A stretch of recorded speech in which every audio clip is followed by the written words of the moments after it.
Hi guys, and welcome back to week 7 of the Mass Sales Attack 8-week-long summer series. This week we're going to talk about systems. Systems are single-handedly one of the most important things that you can establish for your business. Systems will set the foundation and help you establish a solid, repeatable process. I'm going to talk a little bit about what systems are, how I have understood them for Studio 8. I think one of the most important things to remember when you are starting your own business is you can do a lot on your own and by yourself, especially in the beginning.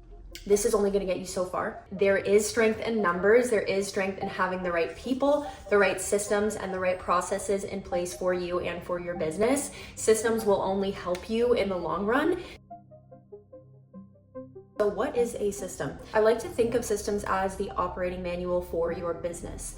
It is a repeatable workflow that helps you organize and streamlines things over time. Systems for me help me manage what work needs to get done, how it's going to get done, who is going to do it, how I manage my team, how I manage our time. There's a lot of different aspects to getting a job done. One piece of advice that I have to you, the sooner that you can find the right people to help you and move you along throughout the process, the better. That being said, don't stretch yourself out thin. Don't hire an entire team right off the get-go in the bat. You can get a lot done by yourself, but know when the right time is to start to either bring people on board, outsource work, start to build the foundation for your internal systems, being your team, your employees, your interns, whatever structure works best for you. Know when the time is right to hire your team. I wanted to talk about it this week because it's where I'm at in the process. Working on my own has gotten me so far, but in order to continue to scale, to be able to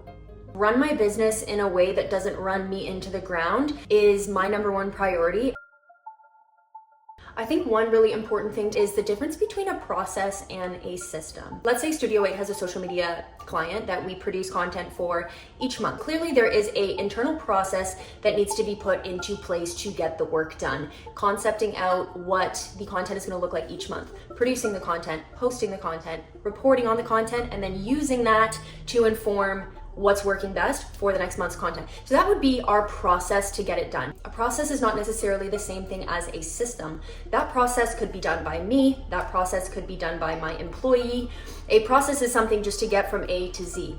A system can work without you. My goal with Studio 8 is to create strong enough systems so that I don't need to be managing every ounce of the work getting done or being so heavily involved. I will create systems for the business so that it can fuel itself without me. I think one of the first things that I've done to help systemize the business is to organize everything. It's easy to fall into a trap of having a million files on your computer, having a million different documents, trying to reinvent the wheel, recreate the process every time that a new client comes on board, but it's just a waste of time to be doing this.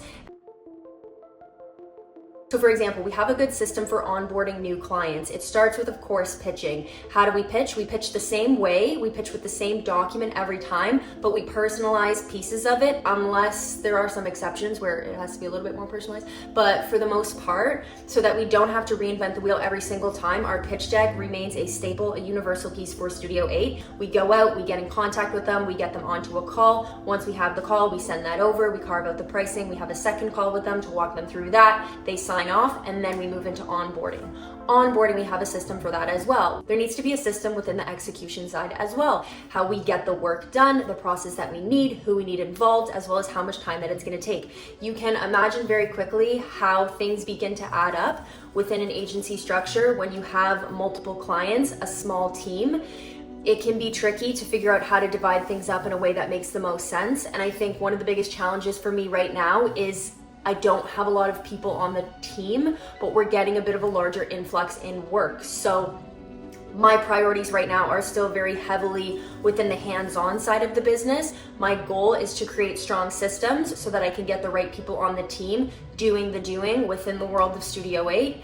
And I can be in a more leadership managerial place, fueling the team, fueling the agency, focusing a little bit more on the sales side. This is not something that's going to happen overnight. It's also a little tricky because my time is tied up right now in the actual execution, the project work of Studio 8. So even just going through the process of hiring and trying to find people, this does become quite time consuming. So Yeah, the power of systems and having the right people by your side and on your team is very important. See this a lot on social media. You've probably seen it too as like a quote where it's like, you can start your own business, but at the end of the day, if you're the one that's doing all the work, you're the one that's fueling it, you're running yourself dry, you're running yourself empty, it's just a job at the end of the day, it's not a business. So without systems, I truly feel that your business is not a true fueling business if it cannot fuel itself without you. And so I'm definitely in that stage right now where if I vanished and I disappeared, Studio Weight would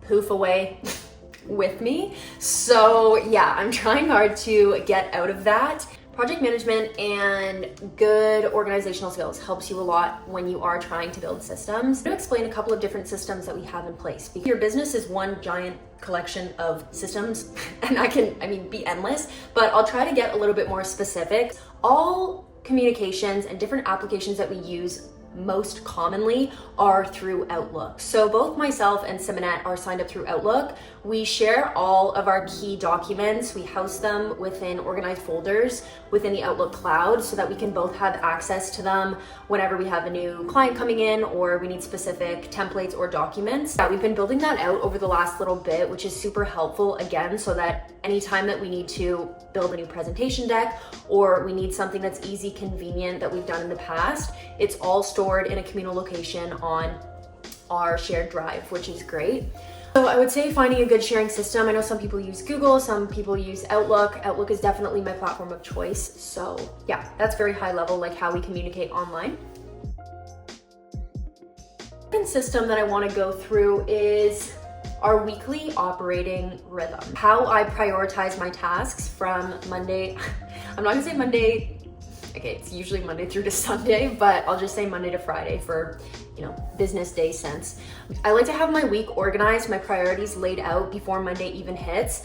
You know who is a huge advocate for this, who love, Biz Layla Hermosi. You do not have your day set by the night before or your week set before it started, you're already behind. And I completely agree with that. And as things will usually only continue to get busier if you keep throwing targets against the wall. So the more that you can plan, organize, be it your 5 to 10 minute tasks, your 2-hour tasks, which tasks have the highest priority, which need to get done first, the better off that you're going to be setting yourself up for the week. When you are spearheading things, you need to be crystal clear on what your priorities are so that you can best lead your team. Like if you're disorganized, your business is going to be disorganized. The way that you structure your day, your week, your month is going to be reflected within your business, within the success of it. So again, if you can't organize, have somebody on your team help you with organizing. Find someone, outsource somebody, find a project manager, sit down, do it. Like it is very important to have your timeline, your week organized. It's very easy to fall into a trap of, I think I've talked about this in the past, but it's very easy to fall into a trap of productive procrastination. Productive procrastination is when you are choosing to do other tasks that are not the juicy one that you should be focusing on. Okay. This is bringing forward a bigger conversation that I feel the need to talk about. There's a big misconception with procrastination. Procrastination is not always laziness, and I think people often mix up the two way too often. It's important to understand why people tend to procrastinate. It's usually not a matter of being lazy. Laziness comes in different forms.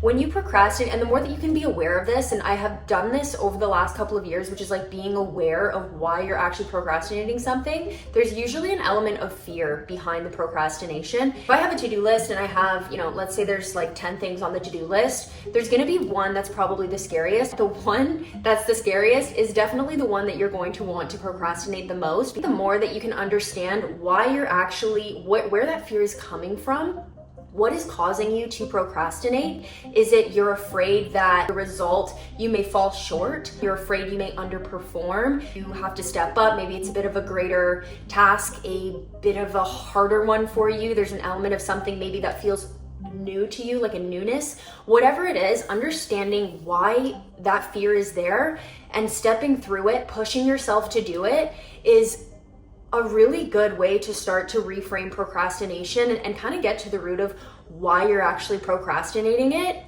Again, it's often not laziness. This is what I'm referring to with productive procrastination. By nature, we're gonna choose the things that are a little bit lighter or feel less scary on our to-do list to prioritize, and it just like screws you over in the long run, especially when things start to get busier and things begin to pile up. So I hope that helps to reframe the way that you think about procrastination, because sometimes I think people label themselves as a procrastinator, and it's like, no, you're not a procrastinator, you're not lazy, but you do have a tendency to procrastinate, but that can be changed by understanding what's the fear behind that? Why are you pushing that off? The sooner that you can understand that and challenge yourself to think a little bit differently, or, you know, put that task as the first thing that you do in the morning, you get it over with. I promise you, like, it's always gonna feel 10 times better getting it done than leaving it to fester on your to-do list. So I'm done with this tangent here about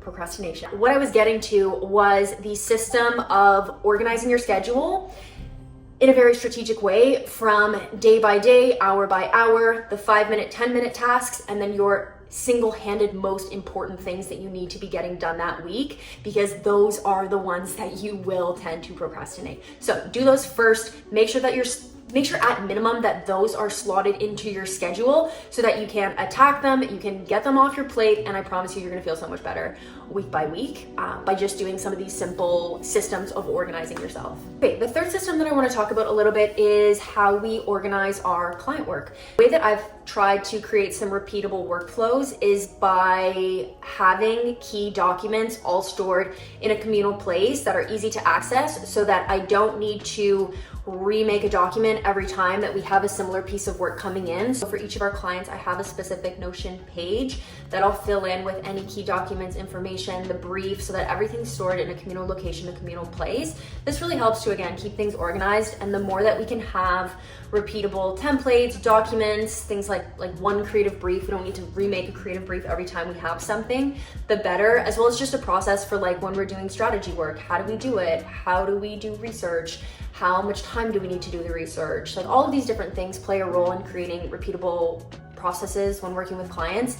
And you definitely learn as you go, you learn as you do. When you're in the beginning, it's not easy because you don't have systems. You're often doing everything by yourself, but again, it's only gonna get you so far. So the sooner that you can make sure that your workflow is organized and structured in a way where you can repeat the process every time that you have a new client or a similar piece of work come in, you're gonna save yourself so much time in the long run. Definitely recommend trying to be organized where you can. And it's actually not an easy thing for me to do, because by nature, I'm actually not a very organized person. I'm gonna be completely honest with that. Like, I'm actually not that organized. And I feel like people think that, you know, I probably am, just because, I don't know, I feel like I seem like I, you know, put all my highlighters in the exact same position, and I, like, you know, wipe my ass with like golden toilet paper. Actually not that organized, but I force myself to be organized because I know that if I'm not, it just screws me over in the long term. So at minimum, I try to keep things organized within the business, but you'll see, like, I do have times where I slip up. Like, you'll see what my computer looks like some days when it's just like a sea of documents coming across my desktop.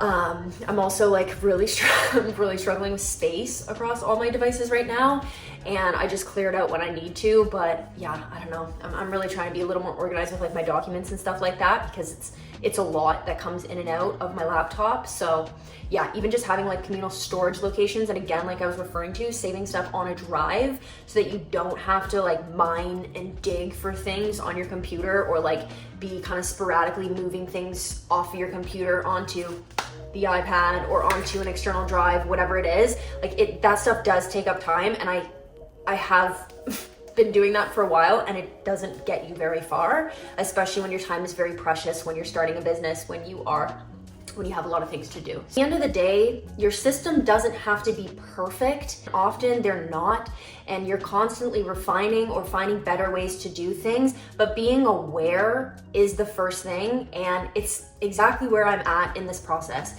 So yeah, my goal is to continue to establish my systems over time and find easier ways to get work out the door without running myself into the ground. I know for me, the main systems that I'm going to be focusing on over the next couple of months is building up my team. I need people, I need creatives, I need project managers to help fuel this work, organize it, and get it out the door. That being said, I also need to continue focusing on sales, working with clients who are interested in retainers. A retainer is a system in its place. Retainers are extremely beneficial, yes, for an agency because it's monthly revenue, it's monthly guaranteed revenue, but it's also very beneficial for the client and for consistency. So again, it's like I actually really where I can, I encourage clients to come onto Studio 8 on a retainer model because it's the best way for us to create a system together to be able to learn what's working, what's not, how do we analyze. I'm very big on continuous learning, evolving, and growing with a client. So yeah, again, it's like my priority right now is of course growing the agency, working with more clients, but also setting ourselves up internally so that we can do that correctly. Because if I stay in this position forever, I'm not gonna be able to grow this thing and I'm gonna burn myself into the ground. It's just not gonna be sustainable. Number one goal is systems over the next little bit, is to make this business a business. I want to truly feel like, yes, this, obviously it's a business, like on paper, by what I'm doing, like the whole structure of it, yes, it's a business, but for me internally, it's not a business yet. For me, I haven't declared it as a business because if I were to drop down tomorrow, the business would go down with me. My number one goal is to make this business fuel without me, without the involvement. Of course, I'll always be involved. I will always be heavily involved in the business, in the people, in everything. I like being involved. I want to be involved, but it needs to be the case of if I wasn't there for 2 weeks or for a month, the business would be okay. The business would be okay. So yeah, this is my focus over the next little bit. This is what I'm going to be building, growing, being organized on, because the success of the business depends on the systems that are going to be put in place, and the responsibility of putting those systems in place is on me. So that being said, thank you for listening to my TED Talk about systems. I hope that this encourages you to figure out what your systems are. If you are starting something, you're looking to start something, even if you're working in your job and you're feeling overwhelmed by some of the things that are coming at you, you're super busy, try to find some new systems. Try to find something that works a little bit more efficiently, or something that you can repeat over time to make your life a little bit easier. So yeah, thank you guys for listening, and I will see you next week. We will be having the big grand finale. I will be telling you guys the 8 things that I've learned so far as an entrepreneur. I am very excited. It is the official wrap of our mass sales attack series. Wow. So yeah, thank you guys again for being here, and I will chat with you soon.